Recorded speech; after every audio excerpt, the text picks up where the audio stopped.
আসসালামু আলাইকুম। Driver provider বিডির আজকের আলোচনায় গুরুত্বপূর্ণ একটা টপিক নিয়ে কথা বলবো। সেটা হলো অভিজ্ঞতা না থাকলে সিভিতে কি লিখবেন? অনেক সময় দেখা যায় যে নতুন যারা ড্রাইভার আছেন আর একটা সমস্যার মধ্যে পড়েন যে, আমার তো তেমন কোনো অভিজ্ঞতা নেই। সিভিতে তাহলে কি লিখবো? আমাকে তো চাকরি দিবে না। তো এই কারণে অনেকেই সিভি যখন দেন তখন সংকোচ বোধ করেন এবং ফাঁকা রেখে দেন। এবং এই তথ্যটা কিন্তু অনেক গুরুত্বপূর্ণ। কিন্তু বাস্তবতা হলো অভিজ্ঞতা কম থাকলেও সঠিকভাবে যদি আপনি সেটা লিখেন উপস্থাপন করেন তাহলে সেটাও শক্তিশালী হয়ে যায়। আমরা ব্যাপারটা একটু বোঝার চেষ্টা করি।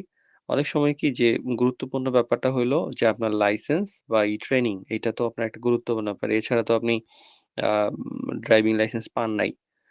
তো অভিজ্ঞতা যদি কমও থাকে তারপরেও যদি আপনার একটা বৈধ লাইসেন্স থাকে সেটা আপনার বড় শক্তি।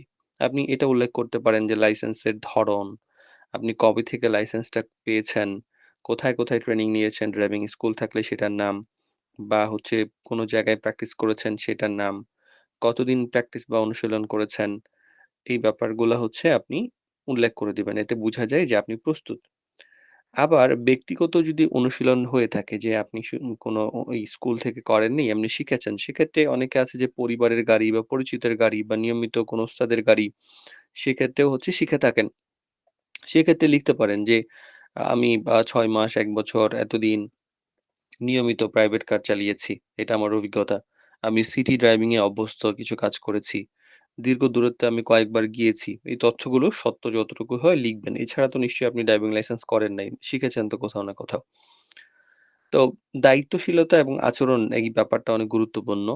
তো যখন পেশাগত অভিজ্ঞতা কম থাকে তখন আচরণ এবং মানসিকতাও একটা গুরুত্বপূর্ণ ব্যাপার হয়ে যায়। আপনি সিভিতে উল্লেখ করতে পারেন যে, "আমি সময় সম্পর্কে সচেতন, আমি সময় মতো যেতে পারবো। ট্রাফিক আইন সম্পর্কে আমার ধারণা আছে, আমি এটা ভালোভাবে মেনে চলি।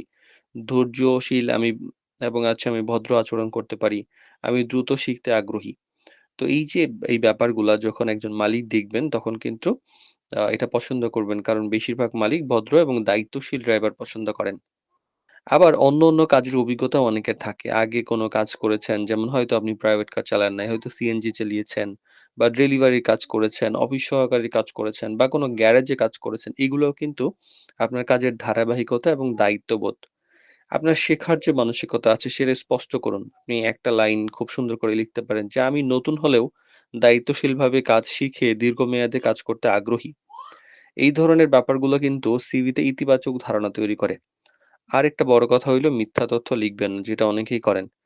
তো অভিজ্ঞতা অনেকে বাড়িয়ে লেখেন, ভুয়া কর্মস্থলের নাম দেন। এই ব্যাপারগুলো যাচাইয়ের সময় যদি আপনি ধরা পড়েন, চাকরি শেষ এবং আপনি দেখা যাবে যে বিভিন্ন জায়গায় রেফারেন্স হইলেও আপনার পরবর্তীতে সুযোগগুলো নষ্ট হয়ে যাবে। সব মালিকই কিন্তু ১০ বছর ১৫ বছর অভিজ্ঞতা চায় না। অনেকে চায় যে একজন সৎ, শৃঙ্খলাবদ্ধ লোক, মানে ভালো মানুষ, শেখার আগ্রহী আছে এবং কথা বললে শোনে। এবং স্থায়ীভাবে কাজ করতে ইচ্ছুক এমন মানুষ। তো এই যে গুণগুলো এগুলো যদি আপনার মধ্যে থাকে, তাহলে আপনি একজন ভালো ড্রাইভার হয়ে উঠতে পারবেন ধীরে। শেষ কথা যদি আমরা বলি যে, অভিজ্ঞতা না থাকা কিন্তু দুর্বলতা নয়। বরং হচ্ছে মানে ভুলভাবে মিথ্যা কথা বলাই কিন্তু দুর্বলতা। সত্য তথ্য পরিষ্কারভাবে যদি আপনি উপস্থাপন করেন ইতিবাচক মানসিকতা নিয়ে, তাহলে নতুন ড্রাইভার হিসেবেও আপনি সুযোগ পেতে পারেন।